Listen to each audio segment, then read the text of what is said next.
Hello and welcome everyone. Thank you for joining today's webinar.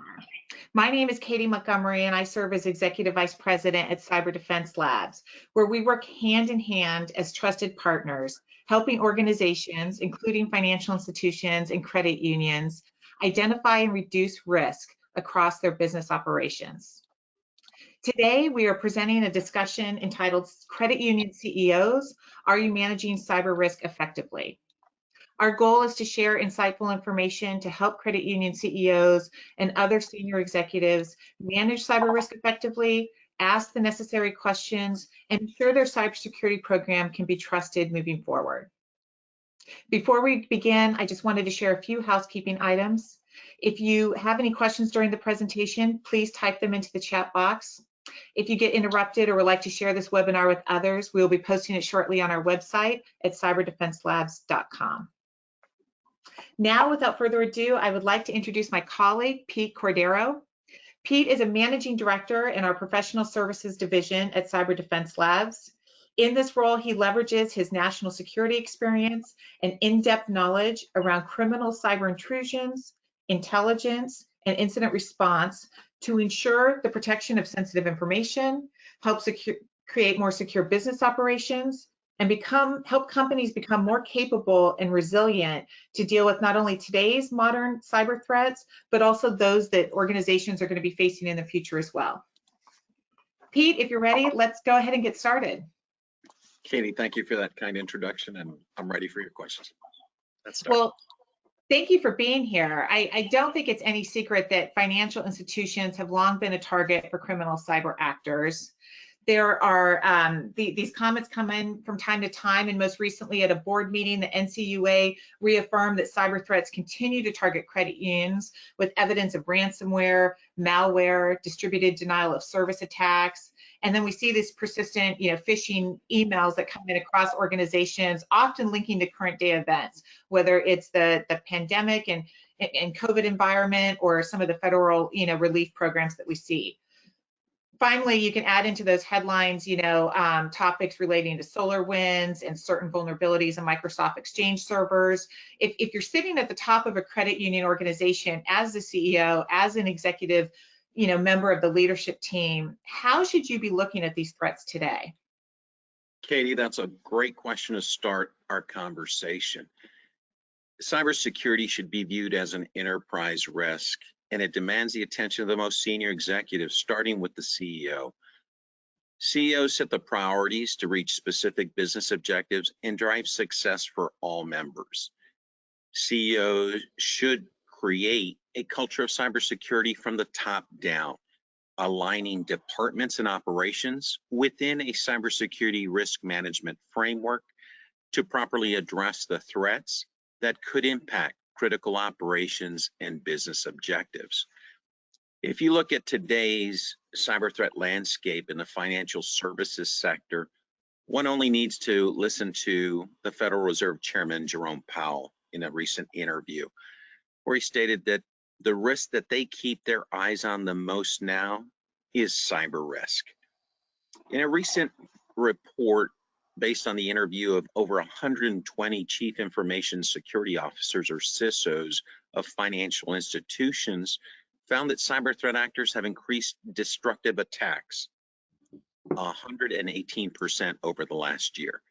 Some of the examples of these destructive attacks include blocking events from hitting your detection capability or your SIM systems, disabling your security tools, clearing logs, and manipulating timestamps, two very critical items for an incident response team to recreate a cyber intrusion in the path of the cyber adversary, and deploying destructive malware and wipers such as ransomware. And according to the DHS secretary, 50 to 70% of all ransomware attacks in the US are targeting small and medium-sized businesses. And this is costing victims an estimated $350 million just in the last year.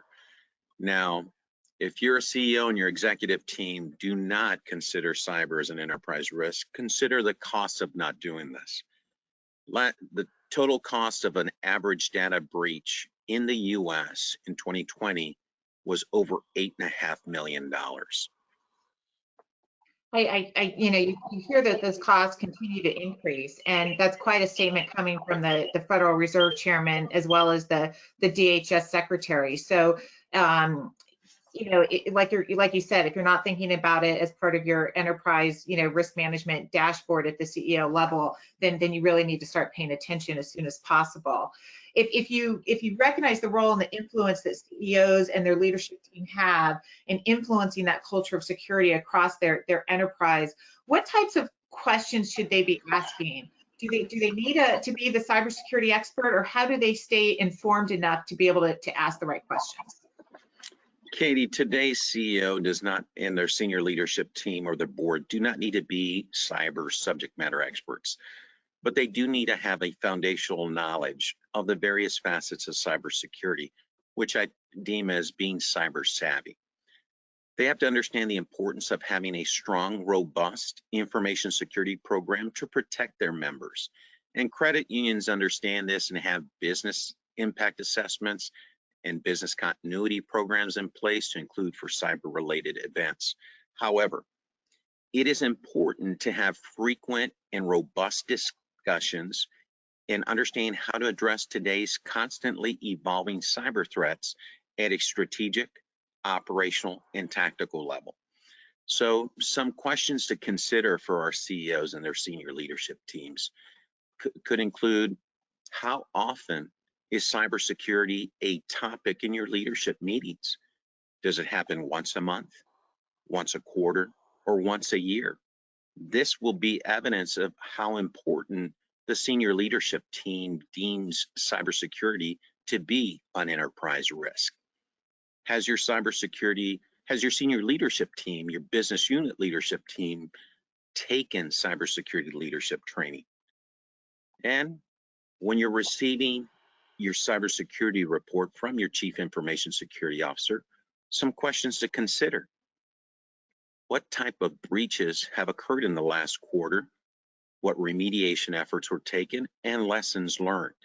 Now, if you're in the audience and you're asking, wow, I have not asked that question, today's executive's mindset in regards to cyber must be this: your organization is constantly under attack by various cyber threat actors. 2, these cyber threat attacks, they will be successful, and your detection, response, and recovery will be based on the strategic resources you have and your team have provided to your Chief Information Security Officer to implement.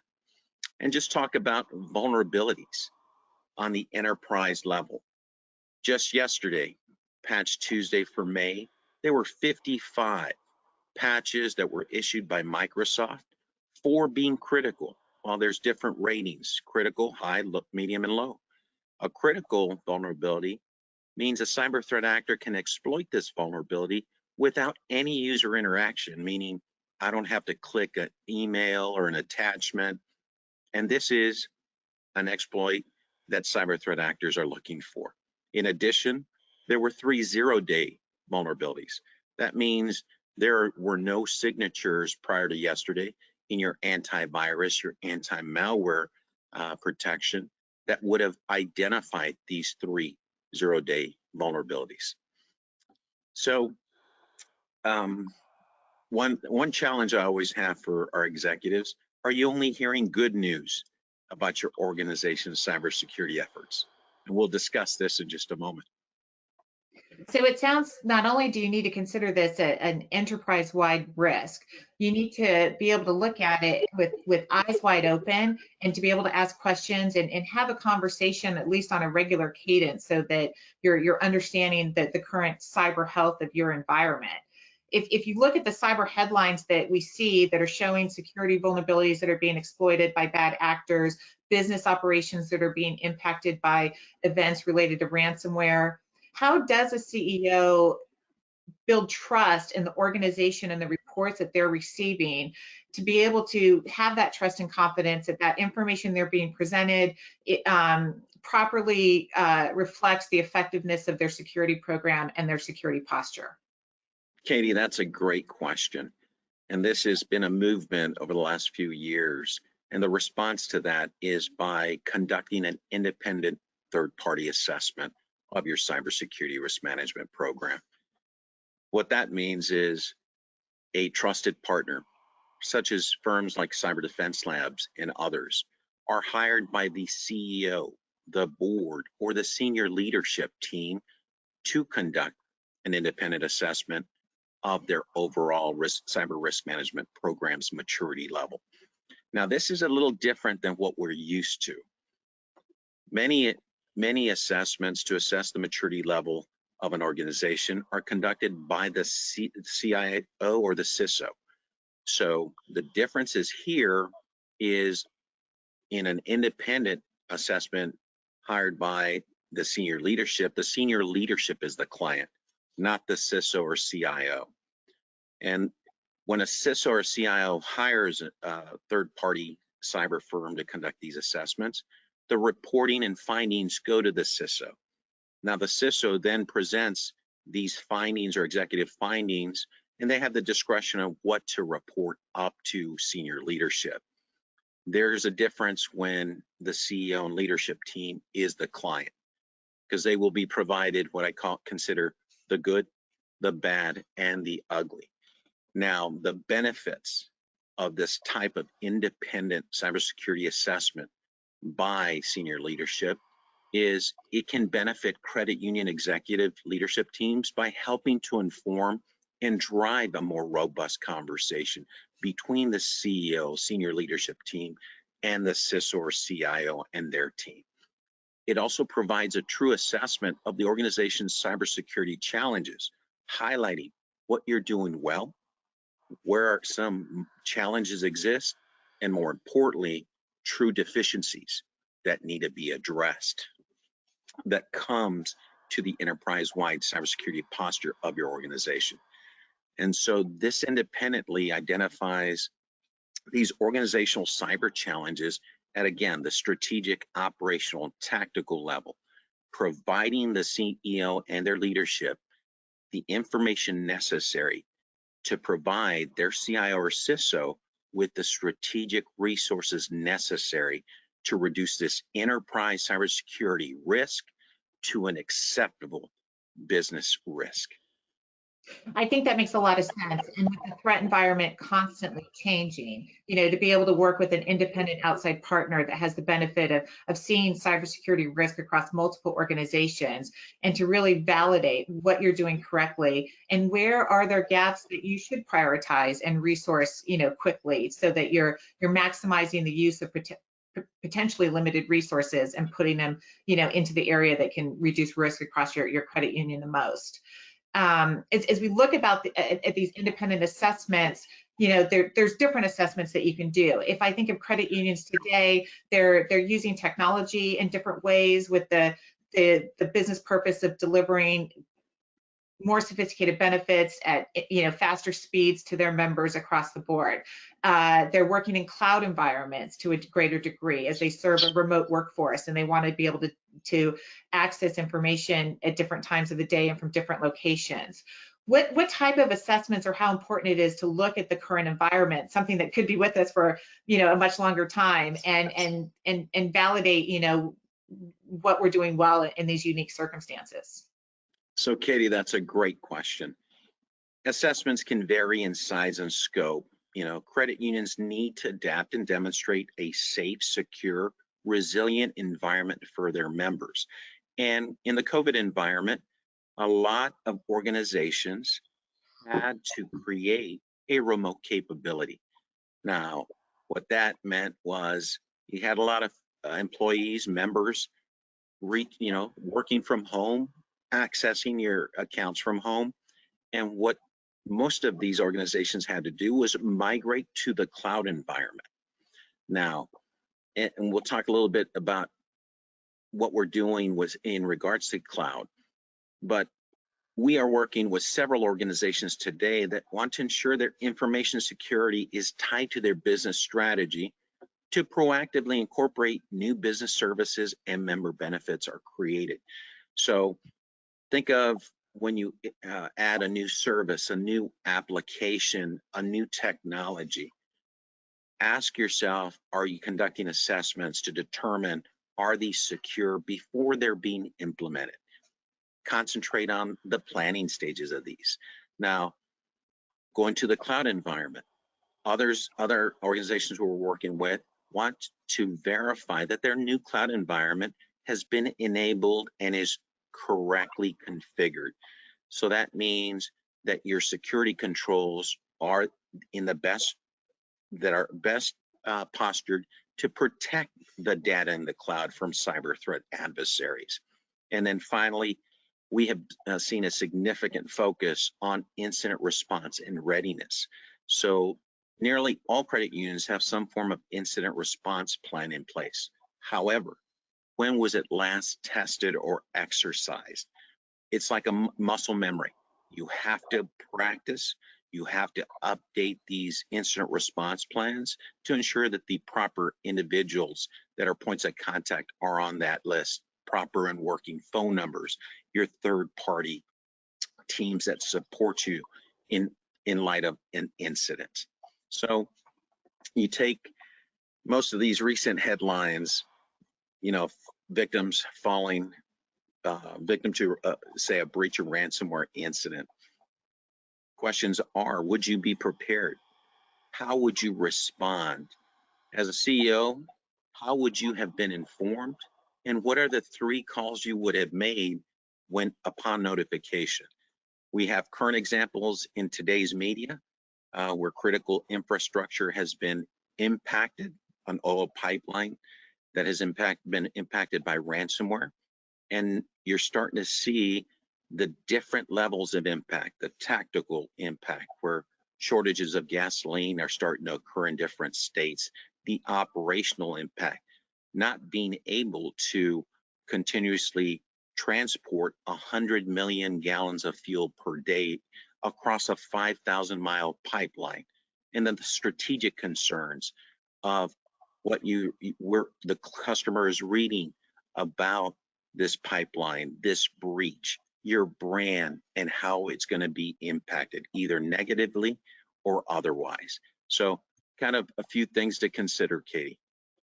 I think those are critical areas, whether you're doing a technical assessment of your critical security controls, if you're looking at your cloud environment, or even your incident, readiness and crisis communications plan. I always look at these headlines and take out the company that's the victim of the moment, insert your company name. How would you find out about this, and what would you be prepared to respond and deal with this type of impact? And there are incredible lessons, to learn and practice on a regular basis. If we transition a little bit, Pete, today you see headlines that also talk about third-party risk and supply chain security. How can credit unions ensure that these third parties, which they need for very valid business reasons to incorporate and support their day-to-day operations, what type of questions should they be asking, and how do they do their due diligence to make sure that when they're engaging with a third-party partner, they're doing it in a responsible way that doesn't add additional risk to their environment, or in at least a way that they know what they're going into? Katy, that's a great question. Today's cyber threat actors are looking for the weakest link. You can have a very robust cybersecurity risk management program in protecting your organization. And then you have to use third-party services. Now, some of those third-party services may not be as secure as your organization. And if I were a cyber threat actor, that's exactly who I'm going to target to compromise to get into your environment. So some of the questions a CEO and their leadership team should be asking is, what is your breach notification policy if the third party is breached? What are the responsibilities in notifying me as the data, our organization as the data owner, the information owner? What type of information security standards or best practices is the third party firm actually following? Are they using the NIST cybersecurity framework? Are they using an ISO 27001 or the top 20 CIS controls as an example? Another question is, how will my data be protected within the environment? Is it encrypted? Is it encrypted at rest? while in transit? How long is it stored and who has access to it?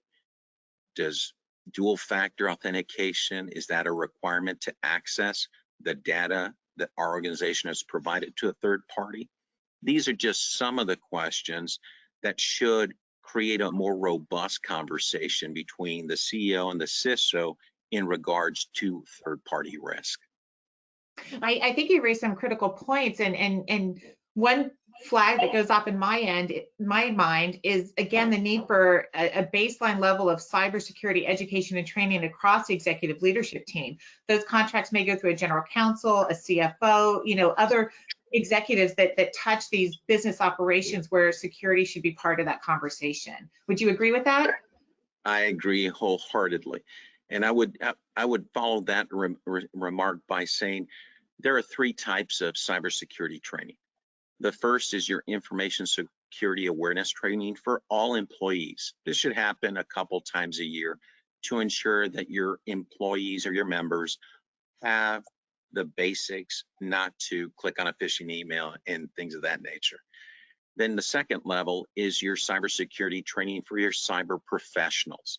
This is where cybersecurity vendors such as the SANS Institute, EC Council, ISACA, IC Squared, all these vendors provide some very good quality cybersecurity training and certifications to make your cybersecurity professionals the best that they can be in addressing the constantly evolving cyber threat. And the third level is what I call cyber leadership training for executives. If you reflect, if you're an executive and have been an executive for some time, think back and reflect during your graduate or in undergraduate coursework where cybersecurity was taught. I've yet to have someone in executive management respond that they actually had cybersecurity training during their tenure in college and in graduate school.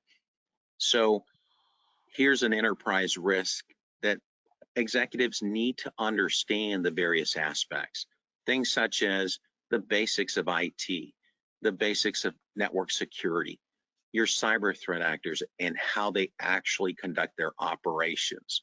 If you're a critical infrastructure like financial services sector, you'll have industrial control systems. So that's a whole line that you need to understand. Response and recovery, training and education when you're hiring your CISOs and CIOs. How do you know you're actually hiring a quality CISO or CIO? So these are foundational facets that you don't need to be an expert at, but just have a foundational understanding which allows you to make better decisions when you address the enterprise risk known as cyber.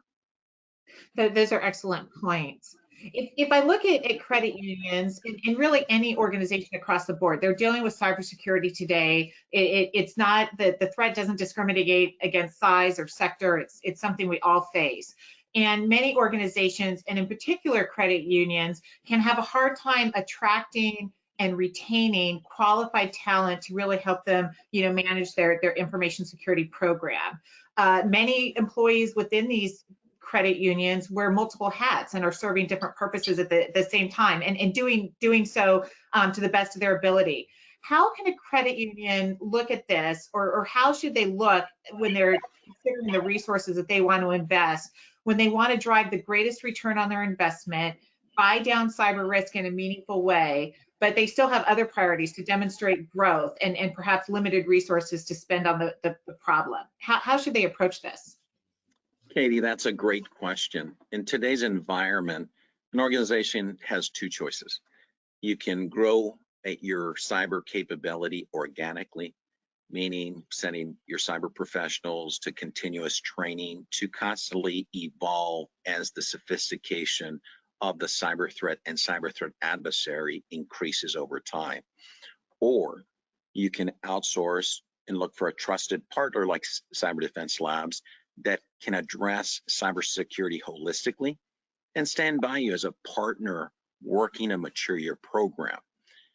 It also helps you and your executive team keep abreast of the latest threats and ways to quickly and effectively remediate identified concerns, monitor your environment to ensure quick threat detection, services such as penetration and vulnerability assessments to validate the vulnerabilities are closed. And as I mentioned earlier, education and training beyond the annual compliance requirement to ensure that your leadership team is prepared as the first line of defense at all levels of your institution. Whether you work with a partner or cyber defense labs who can provide end-to-end services, this usually saves money and both parties benefit by gaining familiarity of the operating environment to constantly tune your security program based on current cyber threat intelligence and real world tactics, techniques, and procedures being used to target your organization. I think those points, especially about the partnership, it's not your problem, it's our problem, that we know the environment really well, and that you work with somebody that you can trust, and based on that intelligence, you're constantly tuning the environment to be able to remediate and proactively be able to contain or isolate any risk that may come your way. Pete, you've shared a lot of helpful insights over the course of this discussion. If you're a CEO or a member of the executive team, you're watching this webinar, how would you prioritize, kind of the top 2 to 3 areas that they, should focus on today, or the questions they should be asking? That's a great question. So after this webinar, you're thinking, wow, what are the first steps I need to go back to in meeting my CISO and our cybersecurity team? One would be, have you had an initial maturity assessment conducted? And hopefully the answer to that question is yes. So reviewing that maturity assessment, if it's happened within the last 12 to 18 months, you have an idea of where your maturity levels are across each of your cyber functions. Now, if you haven't done this, I would highly recommend an independent assessment hired by the CEO and their senior leadership team to obtain those benefits I mentioned previously. An independent perspective to trust and verify what's being presented to the CEO and their senior leadership team. One comparable I like to share is you're not questioning your CISO or their abilities. You're just an independent perspective to provide more input for better decision making. And that comparable is during my FBI career, which I spent 27 years in as a special agent. It's a very high bar to become a special agent in the FBI. I believe there's 13,500 in the US, the population's over 300 million. Well, when you make that barrier, you pass that barrier, you finish Quantico training. Well, it doesn't end there. Every 5 years, a very in-depth background investigation to include drug testing and polygraphs are conducted on our agents. So I went through 5 of those.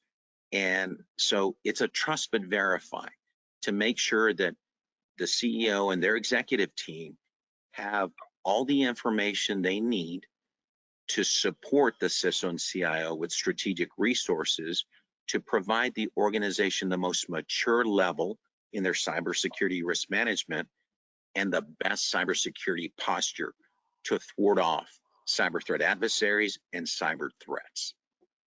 Well, I very much appreciate that perspective, and it matches. Just the other day, a CISO with a financial institution said, I want to go into this eyes wide open and not blindly. What am I missing? What do I need to be looking out for? That I just want to make sure I'm not doing this on my own, and welcome the support. So I think it's a relevant topic. It's going to be with us for a while. I appreciate your time and comments today. And for anyone who's joined us on the webinar, if you're looking for more information about these different types of assessments and areas to reduce risk, please visit our website at cyberdefenselabs.com, and don't hesitate to contact us, and we're happy to discuss your unique environment and ways that you can improve your security posture. Thank you so much. Thank you all.